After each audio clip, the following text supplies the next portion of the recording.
Bonjour à tous, ravi de vous retrouver pour ce Morning Echo du mardi 3 mars 2020.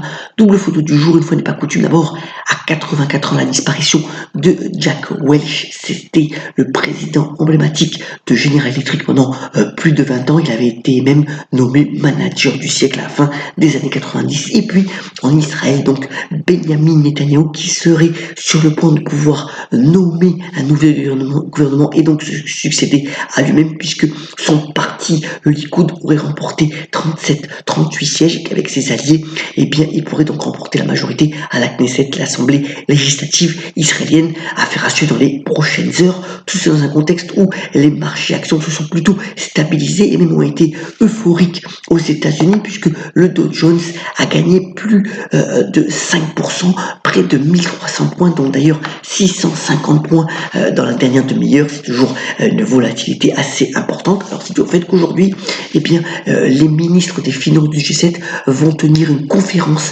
téléphonique pour tenter d'endiguer eh bien, le ralentissement économique manifeste avec ce coronavirus. Malheureusement, ici on parle de la France, 191 cas, 91 000 cas donc à travers le monde et cela pose donc des problèmes économiques assez importants. D'ailleurs, dans cette conférence, eh bien, les banquiers centraux vont être aussi associés et d'ailleurs, ce matin, eh bien, la Banque centrale d'Australie a décidé de baisser ses taux. Vous voyez que c'est tout dans la map monde, les pays en rose qui commencent donc à baisser leur taux d'intérêt pour relancer l'économie. D'ailleurs, la monnaie australienne a immédiatement baissé, notamment contre l'euro et le dollar. D'ailleurs, pour parler de l'euro, eh bien, celui-ci remonte aussi face à dollar. On était à 1,08 en fin de semaine dernière. On est à 1,1130 ce matin.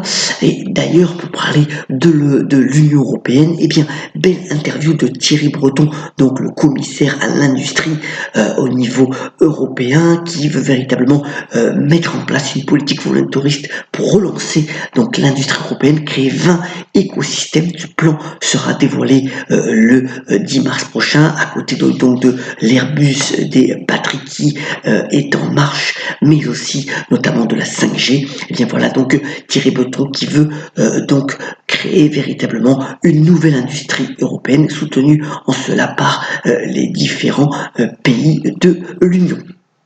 Alors aujourd'hui aussi, c'est le Super Tuesday, je vous ai remis l'agenda de la semaine, donc la course à la désignation donc, du candidat démocrate face à Donald Trump. Alors Joe Biden a été requinqué par sa victoire ce week-end en Caroline du Sud et c'est quand même 34% des délégués qui vont donc voter pour le candidat. Vous voyez, beaucoup de pays qui sont concernés, 14 États en tout. On verra donc l'issue de ce scrutin certainement dans la nuit donc de mardi à mercredi. On en relatera les principaux résultats donc demain.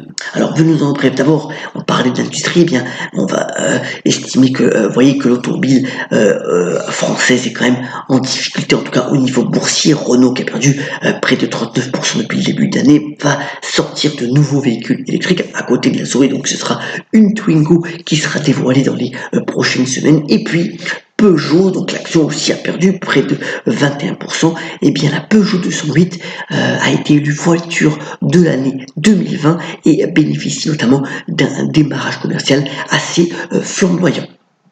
Alors, puisqu'on parle des automobiles, eh bien aussi dans tout ce qui est véhicule autonome, là c'est Alphabet. Alors c'est ce qu'on appelle le projet Waymo, on en avait déjà parlé dans cette chronique. Eh bien, Alphabet fait donc appel à des capitaux extérieurs, notamment de fonds d'investissement comme Silver Lake, qui vont remettre au pot donc 2,25 milliards de dollars. Tout ceci donc pour que ce projet avance de manière plus rapide et avec des moyens supplémentaires. Voilà donc Google Alphabet qui est sur ce segment d'activité et qui veut avancer donc à marche forcée.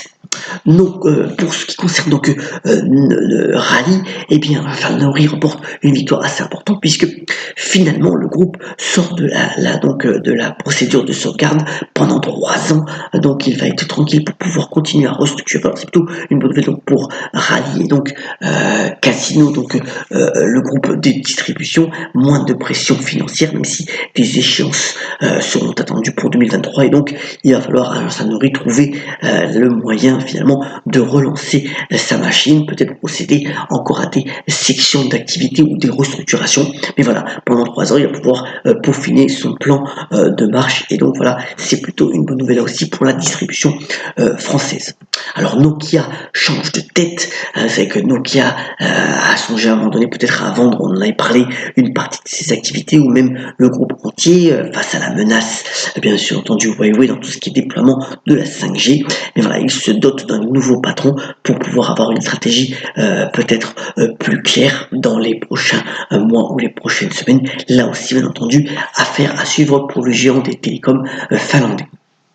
Voilà, une des stars en ce moment des marchés, dans le contexte où les déplacements sont largement restreints et que on fait de plus en plus appel à la visioconférence, eh bien c'est Zoom Video Communication qui a repris hier 7% à la bourse donc New York, qui va publier ses résultats demain après la clôture. Alors vous voyez que les prévisions donc de chiffre d'affaires eh bien sont de plus en plus en hausse. On verra ce qu'il en est véritablement donc lors de la présentation des résultats. Mais voilà, c'est une solution qui plaît car la qualité au niveau du son mais aussi de l'image est assez impressionnante et c'est véritablement une valeur qui en ce moment est entourée par les analyses, comme d'ailleurs par exemple la plateforme de vidéo Netflix, puisque les gens restent plus chez eux en ce moment.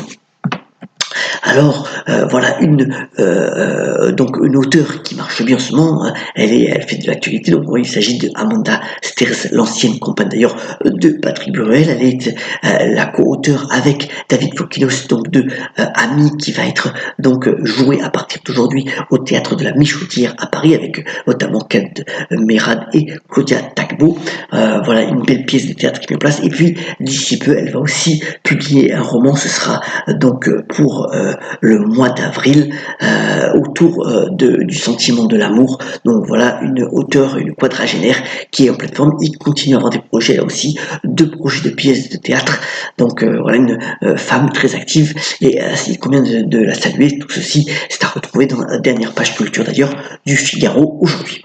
Terminons ce morning call en vous souhaitant une bonne journée. Soyons comme d'habitude prudents bien entendu par rapport au contextuel. Lavons-nous bien les mains. Apparemment ce qui est conseillé c'est une fois toutes les heures et demie, et par la citation de Georges Perec qui a notamment déclaré « Vivre, c'est passer d'un espace à un autre en essayant le plus possible de ne pas se cogner ». Soyons solidaires et on la pêche, et on se retrouve demain pour un nouveau Morning Echo. Très bonne journée à toutes et à tous.